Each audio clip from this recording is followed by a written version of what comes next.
સુરત શેલ્બી હોસ્પિટલમાં છેલ્લા 3 મહિનામાં 12 કિડની ટ્રાન્સપ્લાન્ટ સફળતાપૂર્વક થતાં સુરત હવે ટ્રાન્સપ્લાન્ટ હબ તરીકે ઉભરતું નજરે પડી રહ્યું છે. આ સફળતાએ શહેરને મેડિકલ ટુરિઝમના નકશા ઉપર પણ મજબૂત સ્થાન અપાવ્યું છે.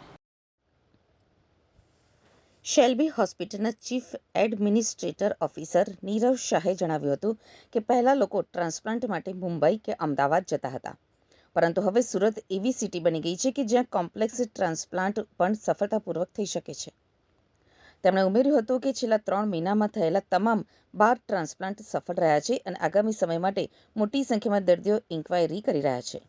હાલમાં હોસ્પિટલમાં કિડની ટ્રાન્સપ્લાન્ટની સફળ શરૂઆત થઈ છે, પરંતુ ભવિષ્યમાં લીવર ટ્રાન્સપ્લાન્ટ સહિત અન્ય ઓર્ગન ટ્રાન્સપ્લાન્ટની દિશામાં પણ આગળ વધવાનું આયોજન કરવામાં આવી રહ્યું છે. કન્સલ્ટન્ટ નેફ્રોલોજિસ્ટ અને ટ્રાન્સપ્લાન્ટ નિષ્ણાંત ડોક્ટર મુકેશ ગોયલે જણાવ્યું હતું કે અમને ટ્રાન્સપ્લાન્ટ માટે મંજૂરી મળ્યા બાદ છેલ્લા થોડાક મહિનામાં જ 12 ટ્રાન્સપ્લાન્ટ કર્યા છે અને તે બધા જ સફળ રહ્યા છે. તેમણે જણાવ્યું કે સુરત હવે માત્ર શહેર પૂરતું જ સીમિત નથી, પરંતુ સમગ્ર ગુજરાત અને સૌરાષ્ટ્રમાંથી દર્દીઓ અહીંયા સારવાર માટે આવી રહ્યા છે. ટ્રાન્સપ્લાન્ટ સર્જરી એક જટિલ સર્જરી છે જેમાં નિષ્ણાતોની ટીમ સાથે મળીને કામ કરે છે. તેમાં મુખ્યત્વે નેફ્રોલોજિસ્ટ, યુરોસર્જન અને એનેસ્થેટિસ્ટનો મહત્વપૂર્ણ રોલ હોય છે. આ પ્રકારની સર્જરીમાં ડોક્ટર મુકેશ ગોયલ દર્દીને ઓળખે છે, તેની સંપૂર્ણ તપાસ કરીને ટ્રાન્સપ્લાન્ટ માટે તૈયાર કરે છે. પછી ડોક્ટર ભાર્ગવ પંડ્યા સર્જરીની મુખ્ય પ્રક્રિયા સંભાળે છે અને ડોક્ટર કેવિન દેસાઈ સર્જરી દરમિયાન દર્દીને યોગ્ય એનેસ્થેશિયા આપી તેની સ્થિરતા જાળવે છે. આ ત્રણેય નિષ્ણાતોના સંકલન અને ટીમ વર્કથી ટ્રાન્સપ્લાન્ટ સર્જરી સુરક્ષિત અને સફળ બને છે. એના પછી ડોક્ટર આરુલ શુક્લા, ડોક્ટર હિમાની ગરાસિયા અને ટીમ પેશન્ટ કેરમાં મહદ રોલ ભજવે છે. સંજય ટાંચક ટ્રાન્સપ્લાન્ટ કોઓર્ડિનેટર પેશન્ટ અને હોસ્પિટલ વચ્ચે સેતુ બની રહે છે. આંકડાઓ મુજબ અત્યાર સુધીમાં 4 મહિલાઓ અને 8 પુરુષોના ટ્રાન્સપ્લાન્ટ કરવામાં આવ્યા છે. તેમાં ભરૂચ, જૂનાગઢ અને મોરબી જેવા શહેરોના દર્દીઓનો પણ સમાવેશ થાય છે.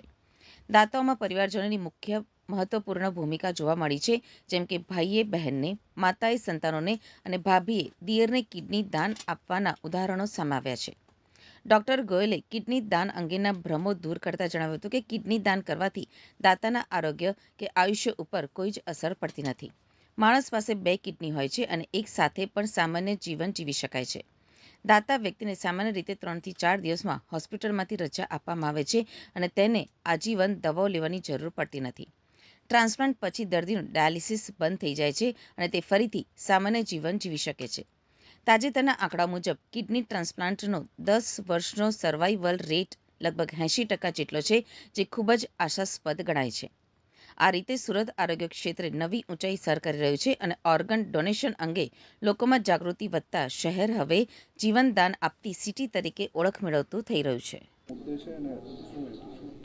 આ મુદ્દો એવો હતો કે જે Surat city known for the diamond textile એવી રીતે હવે known for the organ donation માટે થઈ જશે, કારણ કે સુરત શેલ્બી હોસ્પિટલે છેલ્લા કેટલાક મહિનાઓમાં સક્સેસફુલી 12 ટ્રાન્સપ્લાન્ટ કર્યા છે કિડનીના, અને એવા કોમ્પ્લેક્સ ટ્રાન્સપ્લાન્ટ કર્યા છે જેના માટે પહેલાં સુરતમાં ન થતા લોકો બહારના સિટી તરફ જતા કે બહારના સ્ટેટમાં જતા હતા.